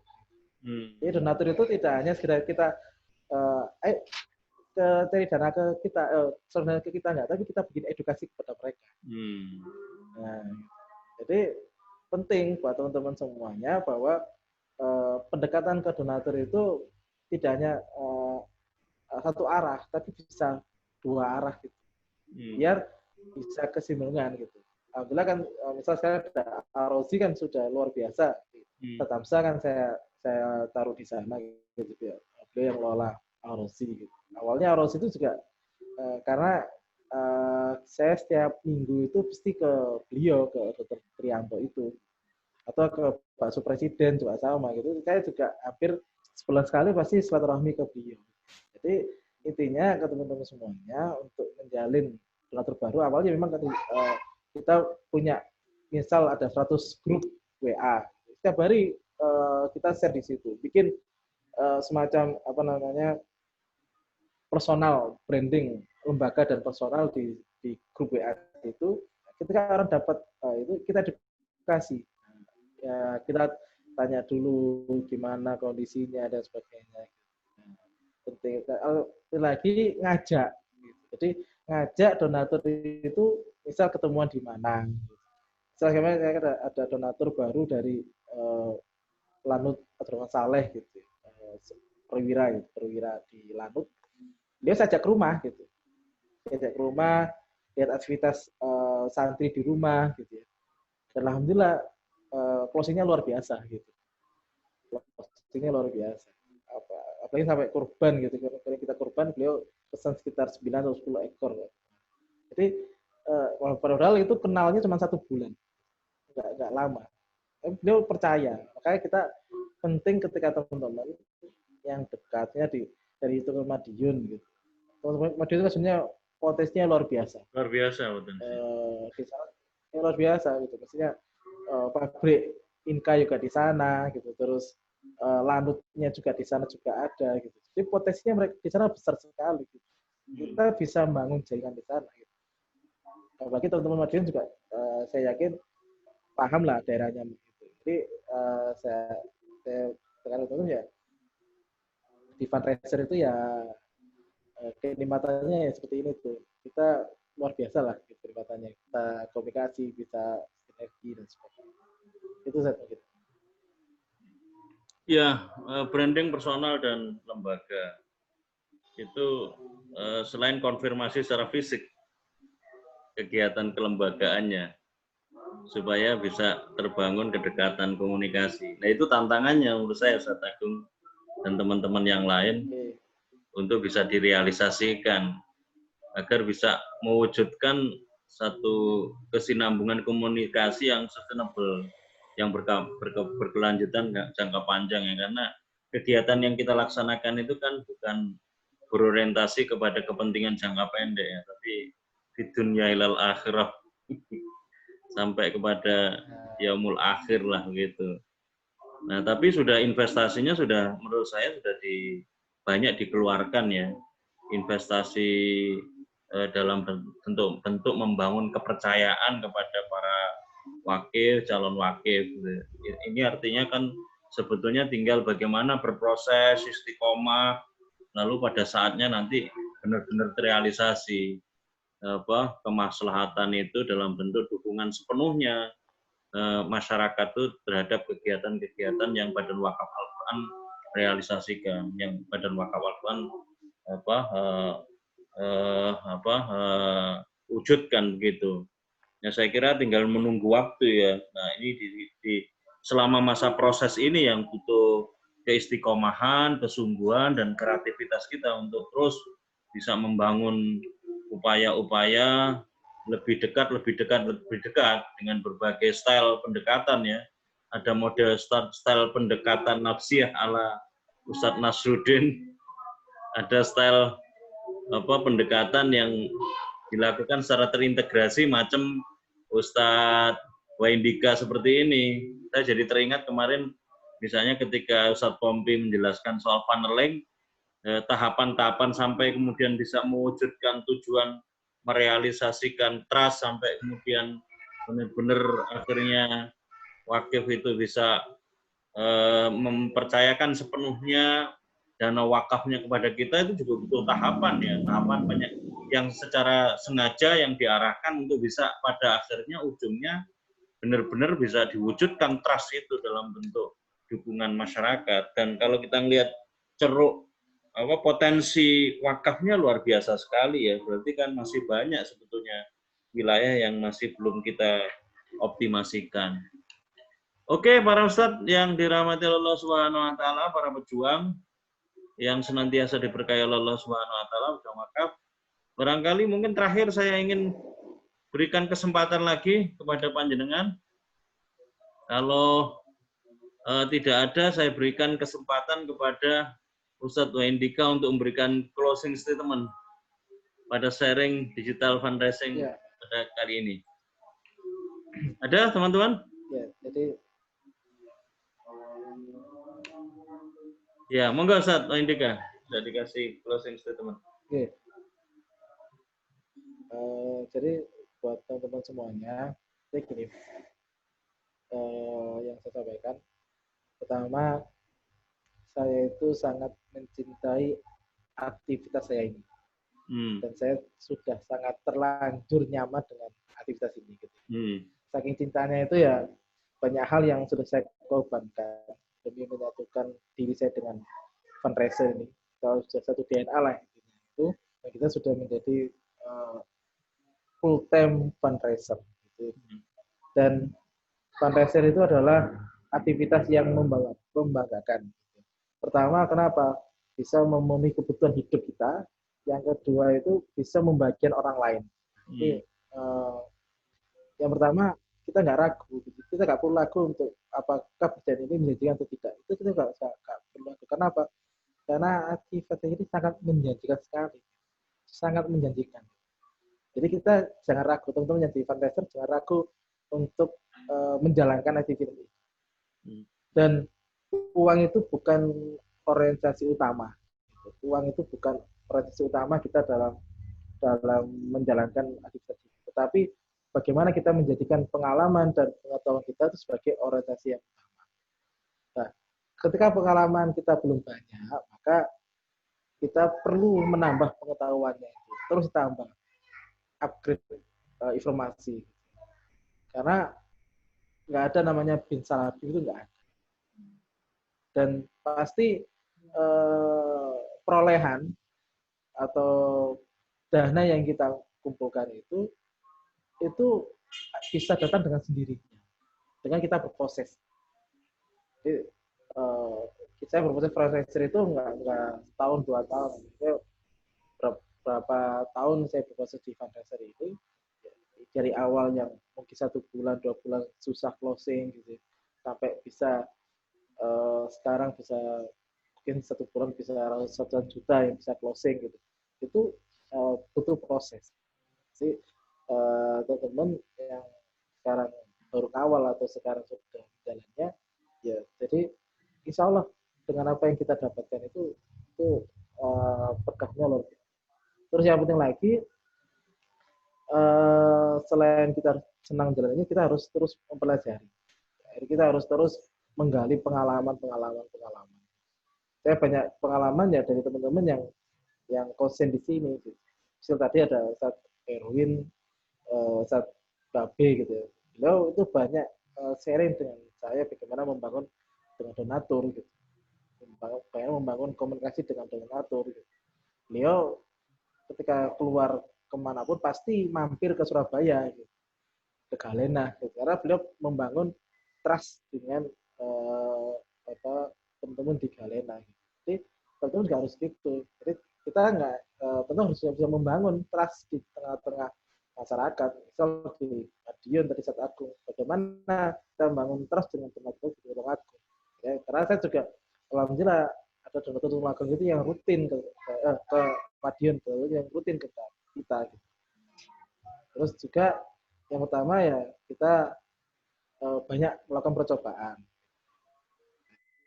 Terus mencoba. Misal di WA ini alhamdulillah sudah cukup. Kita nyoba dengan sosmed yang lain. Bisa di IG, bisa di Facebook, bisa di web, atau bisa di link lainnya. Kalau teman-teman di XR itu mereka konsen di LAN.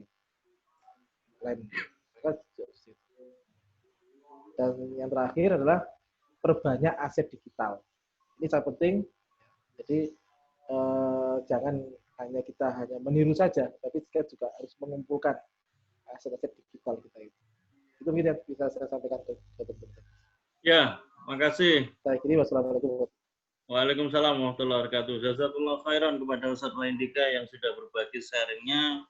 Catatan beliau terakhir, mulai sekarang perbanyak aset digital, karena hasil tidak akan pernah mengkhianati proses, dan proses akan selalu merealisasikan hasil sesuai dengan proses yang dilakukan. Nah, begitulah sababiyah di dalam proses merealisasikan hasil. Dan saya juga sampaikan jazakallahu khairan kepada para pejuang wakaf dimanapun antum semua berada atas kehadirannya. Semoga sharing digital fundraising ini menjadi sebuah kultur yang bisa kita bangun untuk memperkuat sinergi di antara kita untuk berbagi informasi penting dalam rangka untuk menumbuhkan fundraising sebagai sebuah DNA. Billahi taufiq wal hidayah. Assalamualaikum warahmatullahi wabarakatuh. Marilah kita tutup istighfar dan doa penutup majelis. Astaghfirullahaladzim, astaghfirullahaladzim, astaghfirullahaladzim. Subhanakallahumma wa bihamdika, asyhadu an la ilaha illa anta, astaghfiruka wa atubu ilaik. Assalamualaikum warahmatullahi wabarakatuh. Teman-teman, saya sampaikan selamat berjuang, selamat meraih kemaslahatan dunia dan kemaslahatan akhirat. Wah, ini Ustadz Nasruddin ternyata ada beliau. Ya. Makasih teman-teman. Nah, ini beliau Takia Adiba Bozi. Ya, wah, Yai Teguh juga ada, Laude, Ferry Triatno, Ustadz Vicky, Makassar. Luar biasa ini para pejuang kita ini. Ya wes, sukses semua ya. Mohon izin saya tutup ya. Barakallah. Barakallah. Selamat sukses. Takbir. Allahu Akbar.